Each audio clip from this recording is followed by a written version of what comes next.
Hello everyone, welcome back to my channel. I am Pallavi Bisin, first year MBBS student from Government Medical College Schedule. तो आज इस video में हम बात करने वाले हैं कि जब आप MBBS में एंटर कर लेते हैं तो उस वक्त आपको क्या क्या पढ़ना होता है या फिर स्टार्टिंग में आपको क्या क्या चीज़ पढ़ाई जाती है। तो वो सारी चीज़ हम इस वीडियो में डिस्कस करेंगे। देखिए, एनाटमी सब्जेक्ट में आपको क्या पढ़ना होता है। आपको आपकी पूरी बॉडी के स्ट्रक्चर के डिटेल को पढ़ना होता है। मतलब आप इसमें क्या पढ़ते हैं, सबसे पहले तो आपको पढ़ाया जाता है जनरल एनाटमी। जनरल एनाटमी में आपको बेसिक ओवरव्यू दिया जाता है, एनाटमिकल टर्म्स, एनाटमिकल पोजीशन। उसके बाद आपको डिफरेंट सिस्टम्स पढ़ाए जाते हैं, जॉइंट्स, स्केलेटन सिस्टम, ये सारी सेल, टिश्यू, ये सारी चीज़ आपको जनरल एनाटमी के अंदर पढ़ाई जाती है। तो जो आपकी स्टार्टिंग की जो अभी क्लासेस लग रही हैं, जैसे कुछ कॉलेज में क्लासेस स्टार्ट हो गई हैं, तो उसमें आपको एनाटमी में जनरल एनाटमी ही पढ़ाया जाएगा। तो ये सारी चीज़ आपको पढ़ाई जाएगी। अभी मैं नेक्स्ट वीडियो में कोशिश करूँगी कि मैं जनरल एनाटमी के PDF को शेयर करूँ और आपको और ज़्यादा डिटेल में बता पाऊँ, क्योंकि स्टार्टिंग के जो डेज़ हैं उसमें आपको यही पढ़ाया जाएगा। ठीक है, इसके बाद जो आपको पढ़ाया जाएगा वो है ग्रॉस एनाटमी। ग्रॉस एनाटमी में आपकी जो थियरी क्लासेस लगेंगी उसमें आपको क्या पढ़ाया जाएगा। जैसे सबसे पहले अपर लिम्ब और थोरैक्स की जो वॉल्यूम है, जो भी आप BD चौरसिया या विश्राम सिंह जो भी बुक से आप पढ़ रहे हैं, तो अपर लिम्ब से स्टार्ट करते हैं, जिसमें आपको अपर लिम्ब की सारी मसल्स, आपको सबसे पहले बोन पढ़ाएंगे, फिर सारी मसल्स के blood supply, nerve supply, venous drainage, सब कुछ सारी डिटेल पढ़ाएंगे। इस तरह से आपकी ग्रॉस एनाटमी की थ्योरी लेक्चर लगते हैं, जिसमें आपको upper limb, thorax, lower limb, abdomen, head, neck, neuro anatomy सब कुछ पूरे एक साल में कवर किया जाता है। और ये कब करते हैं, जब जनरल एनाटमी के बाद स्टार्ट होती है ग्रॉस एनाटमी की क्लासेस। अब जो ग्रॉस एनाटमी में आप थ्योरी में पढ़ते हैं, इसी चीज़ का प्रैक्टिकल आप कहाँ पर करते हैं, डाइसेक्शन हॉल में करते हैं। तो डाइसेक्शन हॉल में आपको कैडेवर दिया जाता है, मींस डेड बॉडी दी जाती है, जिसमें आप सारे प्रैक्टिकल करते हैं। जो आपने पढ़ा है उस चीज़ को आप फाइंड करते हैं। जैसे आपने अपर लिम्ब पढ़ा, तो अपर लिम्ब में जो मसल है उसका ओरिजिन कहाँ से है, उसका इंसर्शन कहाँ से है, उसको कौन सी नर्व सप्लाई कर रही है, ब्लड वेसल सप्लाई कर रही है, तो सारी चीज़ आपको कहाँ पर देखना होता है, कैडेवर में डाइसेक्शन करके उस सारी चीज़ का प्रैक्टिकल करना होता है। तो ये सभी आपको करवाया जाता है डाइसेक्शन हॉल के प्रैक्टिकल में। अब आपको और भी पार्ट्स हैं एनाटमी के, वो भी मैं बताती हूँ। आपकी जो क्लासेस लगती हैं ऑस्टियोलॉजी की, ऑस्टियोलॉजी की क्लास में क्या, ऑस्टियोलॉजी की जो क्लास है वो प्रैक्टिकल क्लास है। ऑस्टियोलॉजी की क्लास में आपको सारी जो बोन्स हैं उसके बारे में पढ़ाया जाता है। तो जैसे सबसे पहली बोन होती है क्लेविकल, क्योंकि अपर लिम्ब से स्टार्ट करते हैं, क्लेविकल पढ़ाएंगे, फिर ह्यूमरस, फिर रेडियस, फिर एडना, सारी बोन्स आपको पढ़ाते हैं। सारी बोन्स की अटैचमेंट, साइड डिटर्मिनेशन और पूरी डिटेल में आप उस बोन्स को पढ़ते हैं। तो वो प्रैक्टिकल क्लास आपकी ऑस्टियोलॉजी में होती है। एक प्रैक्टिकल आपका होता है हिस्टोलॉजी। तो हिस्टोलॉजी में आप क्या पढ़ते हैं, आप टिश्यू पढ़ते हैं। तो जितनी आपने टिश्यू पढ़ी है ना, क्लासिफिकेशन ऑफ टिश्यू नीट के टाइम पे, तो आपकी स्टार्टिंग में आपको हिस्टोलॉजी में यही पढ़ाते हैं। फिर धीरे धीरे आपको डिफरेंट सिस्टम के आपको टिश्यू दिखाए जाते हैं, वो आपको माइक्रोस्कोप में देखना होता है। ठीक है, तो ये आपकी हिस्टोलॉजी की प्रैक्टिकल क्लासेस होती है। अब इसके बाद अब बच गया है एम्ब्रियोलॉजी। तो एम्ब्रियोलॉजी में आपको क्या पढ़ाया जाता है, ये भी एनाटमी का पार्ट है। इसमें आपको डेवलपमेंट पढ़ाया जाता है, जैसे टंग का डेवलपमेंट, पैलेट का डेवलपमेंट, स्टमक का डेवलपमेंट, पेनक्रियाज का डेवलपमेंट।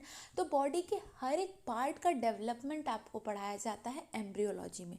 तो एनाटमी इस तरह से आपकी डिफरेंट पार्ट में कंप्लीट होती है। ग्रॉस एनाटमी, जिसके अंदर upper limb, lower limb, thorax, abdomen, head, neck और ब्रेन आपको पढ़ाया जाता है। हिस्टोलॉजी के प्रैक्टिकल होते हैं, एम्ब्रियोलॉजी की भी थियरी क्लास होती है, ऑस्टियोलॉजी के प्रैक्टिकल जिसमें आपको बोन्स पढ़ाई जाती है, और जो आपको ग्रॉस एनाटमी में पढ़ाया उसका कैडेवरिक डाइसेक्शन हॉल में आपको मिलता है और आप इसका प्रैक्टिकल परफॉर्म करते हैं। तो यहाँ पर मैंने आपको बता दिया कि एनाटमी में आपको क्या क्या पढ़ना है। अब हम बात करते हैं फिजियोलॉजी की।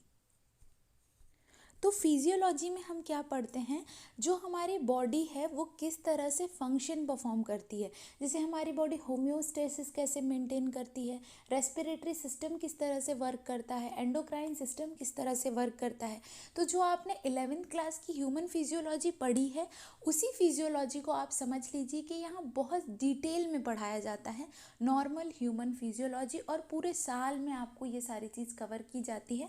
स्टार्टिंग करते हैं जनरल फिजियोलॉजी से। जनरल फिजियोलॉजी के बाद आपको ब्लड पढ़ाया जाता है, फिर उसके बाद और भी जितने सिस्टम्स हैं हमारी बॉडी में, renal, endocrine, GIT, central nervous system, और सारे सारे सिस्टम आपको फिजियोलॉजी में पढ़ाए जाते हैं। अब फिजियोलॉजी के प्रैक्टिकल्स मैं एक्सप्लेन कर देती हूँ। तो जो फिजियोलॉजी के प्रैक्टिकल्स होते हैं, तो उसमें सबसे पहले जो होता है ना, किसी कॉलेज में आपको ब्लड से स्टार्ट करते हैं, तो जो आपके हिमैट के प्रैक्टिकल होते हैं, हिमैट के प्रैक्टिकल में आपको erythrocyte count, leukocyte count, differential leukocyte count, ये सारे प्रैक्टिकल आपको करवाए जाते हैं। उसके बाद आपको एम्फीबियन एक्सपेरिमेंट भी करवाए जाते हैं, एक्सपेरिमेंट नहीं करवाए जाते हैं, आपको कुछ ग्राफ होते हैं, तो वो ग्राफ्स की स्टडी करवाई जाती है। उसके बाद दूसरे तरह के प्रैक्टिकल ये हो गए जिसमें आपको ग्राफ्स पढ़ाए जाते हैं, किसके, एम्फीबियन ग्राफ पढ़ाए जाते हैं। उसके बाद आपको थर्ड टाइप का प्रैक्टिकल फिजियो में देखने को मिलेगा, वो है क्लिनिकल बेस्ड। तो क्लिनिकल में आपको क्लिनिकल सिखाया जाता है कि किस तरह आप एग्जामिनेशन करते हैं, रेस्पिरेटरी सिस्टम का, एब्डोमेन का एग्जामिनेशन, सीवीएस का एग्जामिनेशन, सेंसरी सिस्टम का, मोटर सिस्टम का एग्जामिनेशन आपको सिखाया जाता है। तो इस तरह से आपकी फिजियोलॉजी कंप्लीट हो जाती है। अब हम बात करते हैं बायोकेमिस्ट्री की। तो जब हम बायोकेमिस्ट्री की बात करते हैं, तो बायोकेमिस्ट्री जनरली स्टूडेंट को समझ नहीं आता है कि बायोकेमिस्ट्री में क्या पढ़ाया जाता है। तो बायोकेमिस्ट्री को आप ऐसे समझ सकते हो कि जो आपने बॉटनी में क्रैब साइकिल पढ़ा था, या फिर ग्लूकोनियोजेनेसिस, ग्लाइकोजेनोलाइसिस, ये सारी जो साइकिल्स होती है ना, जो आपके बॉडी में चल रही होती है, या फिर सेल्यूलर रिएक्शन आप बोल सकते हो, ये सारी चीज़ आपको बायोकेमिस्ट्री में पढ़ाई जाती है। कार्बोहाइड्रेट, प्रोटीन, लिपिड, ये सारी चीज़ आपकी बायोकेमिस्ट्री के अंदर आती है। तो इन सारी चीज़ की साइकिल या फिर इनका मेटाबॉलिज्म किस तरह से होता है, वो सब आपको बायोकेमिस्ट्री की क्लासेस में पढ़ाया जाता है। अब बायोकेमिस्ट्री के प्रैक्टिकल कैसे होते हैं, तो आपको बायोकेमिस्ट्री के प्रैक्टिकल में जिस तरह आप अपने स्कूल में केमिस्ट्री लैब में टेस्ट लगाते थे, सिमिलरली बायोकेमिस्ट्री लैब में भी आपको क्या है, वहाँ पे पाउडर रखे होते हैं, आपको उस पर टेस्ट लगाना है कि प्रोटीन का टेस्ट लगाओ, कार्बोहाइड्रेट का टेस्ट लगाओ। स्टार्टिंग में इस तरह के टेस्ट सिखाते हैं, और एंड में आपको यूरिन टेस्ट सिखाया जाता है। आपको यूरिन के normal constituent, abnormal constituent find करने होते हैं। उसके बाद आपको यूरिन रिपोर्ट बनानी होती है। तो ये बहुत आखिरी में पढ़ाया जाता है, अभी आपको टेंशन लेने की बात ज़रूरत नहीं है, ये तो मैं आपको पूरे साल का सिलेबस बता रही हूँ। और आपको इसके साथ सीरम का एस्टिमेशन बताया जाता है बायोकेमिस्ट्री में, जो आपको एकदम एंड में पढ़ाया जाता है। तो ये सारी चीज़ आपको पूरे एमबीबीएस के फर्स्ट ईयर में पढ़नी होती है। मेन चीज़ थी कि आपको स्टार्टिंग के 15 दिन में क्या पढ़ाया जाएगा, तो स्टार्टिंग के 15 दिन में सारी चीज़ का बेसिक पढ़ाया जाता है। तो आप ये बेसिक खुद से भी पढ़ सकते हैं अगर आप कॉलेज अटेंड नहीं कर पा रहे हैं तो। ओके, तो इस वीडियो में बस इतना ही। Thank you so much for watching this video. Do like, share and subscribe to my channel, और नेक्स्ट वीडियो देखना मत भूलना, क्योंकि मैं उसमें आप बहुत ही काम की चीज़ आप लोगों के लिए अपलोड करने वाली हूँ। Okay, bye bye.